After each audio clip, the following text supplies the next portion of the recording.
ভয়াবহ বন্যা কেড়ে নিয়েছে মাথা গোজার একমাত্র বাসস্থানটি।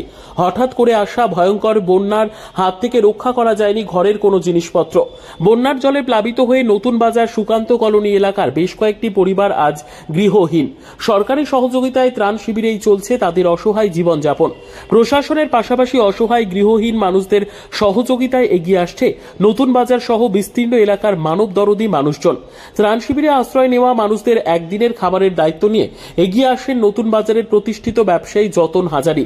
105 জন বন্যা দুর্গতদের জন্য সকালের টিফিন, দুপুর এবং রাতের ভাত খাবারের আয়োজন করেন তিনি।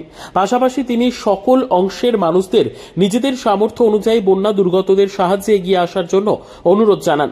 বন্যার জলে প্লাবিত হয়ে নতুন বাজার সুকান্ত কলোনি এলাকার বেশ কয়েকটি পরিবার আজ গৃহহীন।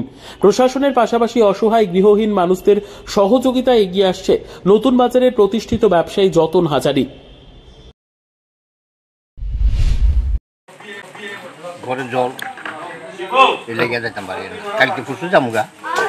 আপনার আছেন প্রায় মঙ্গল মাস তো বুঝে 9 দিন পাচ্ছি। হ্যাঁ, আর খুব ভালো করছে, খাওয়া দাওয়া দেওয়া তোয়া সব সুন্দর মতো করছে। ধন্যবাদ। আপনি কোন জায়গা থেকে? আমি সুকান্ত করবো। তখন তো কিছু গেছে গা, এখন আমরা মনে আমি ব্যক্তিগতভাবে করেছি। আমার বাড়ি নতুন বাজারে। আমার নাম যতন হাজারি। এই বন্যা দুর্গতদের মানুষের কিছু সাহায্য করলাম আর কি। মানে আজকের দিনটা আমি সকাল থেকে সকালে দিয়ে গেছি টিফিন, দুপুরে আবার ভাত, আবার রাতেও ভাত দেবো আজকে। করছেন এটা নতুন বাজার অরবিন্দ কলোনি স্কুল। এখানে আছে 105 জনের মতো।